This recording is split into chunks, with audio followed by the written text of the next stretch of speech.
Hi friends, Carrie here, and today, in lieu of a vlog, as most of you know, I'm doing a vlog every single day in August, and in lieu of a vlog, I'm going to do a Facebook Live. And I think I might do this every Friday, because I just like connecting with you guys on this page instead of my vlog page. And if you ever miss it here, of course, it's always available on Facebook, or I save the file and post it on YouTube, so you can always check them out on YouTube too. That way it doesn't look like I missed a day of vlogging. Whoa, sorry, I bumped the tripod. So today I want to talk about email newsletters. When you should have them, how often you should send them, what service you should use, all that good jazz. And I want to start by saying that newsletters are a little bit different than your normal sales emails or even kind of like the call to actions that I talked about last week. So just kind of get in that mindset. I'm not talking today about like any emails that you send out through an email service. I'm talking specifically about newsletters. And newsletters are going to be something that is a little bit of a different beast than your typical emails. So what do I mean by that? Well, first of all, your call to actions, how I said last week that you should only have one call to action in any given email or thing. I think that in newsletters you can have multiple. So newsletters are really a good place to just put like all of your offerings in one spot so that when people get them, they can click on a multitude of links.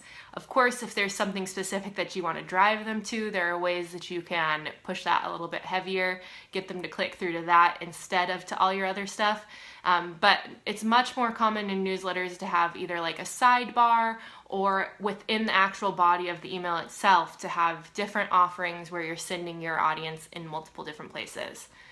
So that's kind of my first thing to talk about. How often should I be sending email newsletters? That's up to you. That's totally up to you. Plenty of people do it once a month. Some people I know do it once a quarter.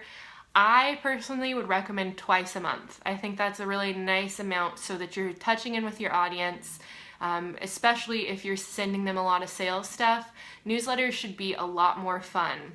And we'll get into like what they should include in just a second, but if you want to regularly stay engaged with your audience, twice a month seems to be a good sweet spot. That could be the first and third Fridays of the month, or it could be the 15th and the 1st, or it could be the full moon and the new moon, whatever it is, however you want to work that out, but twice a month should be kind of your goal. Although, again, that's totally up to you. If you want to do it once a month or once a week, that's your call. I wouldn't probably do them more than once a week. Then you're getting a little bit crazy, especially if you have other emails going out. That might be a little bit too much, but try to hit for twice a month. As far as what services to use, I recommend MailChimp to anybody who's brand new starting out. It's not necessarily my favorite platform, but it's free for up to 2,000 users or 2,000 contacts, so that's probably a good place to start. I also really, really love Constant Contact. That's kind of a step up from MailChimp. Obviously really love Infusionsoft, but I know that that's like way above what most people are looking for. So there are a lot of them. I mean, I know like ConvertKit I think sends some out, MailChimp, Aweber, you could find a million, but MailChimp just seems like a good starter one. What to include? So like I said earlier, this is really, could be anything that you have that's just content that's fun to read. That's really the key here. It should be something that's not just pure nurture content. It's not just sales email. It's just something that's kind of fun to read. I've seen a lot of people do it well where it's just like their favorites from the month. So you could send out an email once a month that says, here's my favorite podcast I'm listening to, here's my favorite TV show, here's something I bought that I really like. You can make it really fun for your audience, and that will get people more excited to read your newsletters.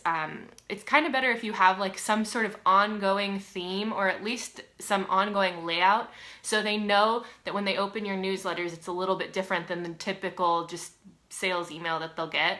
And it could also just be your blog post. Maybe you publish one blog post a week and you want to send that out as a newsletter. That's great too. And then like I said earlier too, don't be afraid to include more than one link. So you can include links to multiple different places. Maybe at the bottom of it you say, here's a link to my services page, and here's a link to the retreat that I'm about to run. You can link to multiple different places, whether in the sidebar or just in the copy itself. any information that you're sending, like if you are sharing a blog post or some sort of specific topic, you might want to make that around whatever you're trying to sell the most. So if you're trying to sell life coaching, you might make it a whole post about how you had a coaching client that just had their mind blown or something.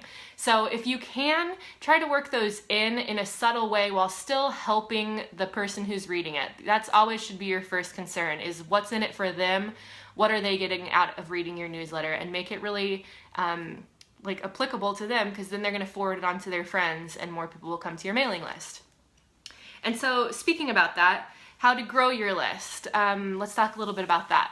I definitely, for everybody, recommend having some sort of opt-in page and an opt-in bonus. So definitely 100% you want an opt-in on the front page of your website, and on every page if possible, but definitely on the front page. That's very visible. As soon as you get on the website, you can see the place where it says put your name in, put your email. Don't make it a button they have to click, two separate.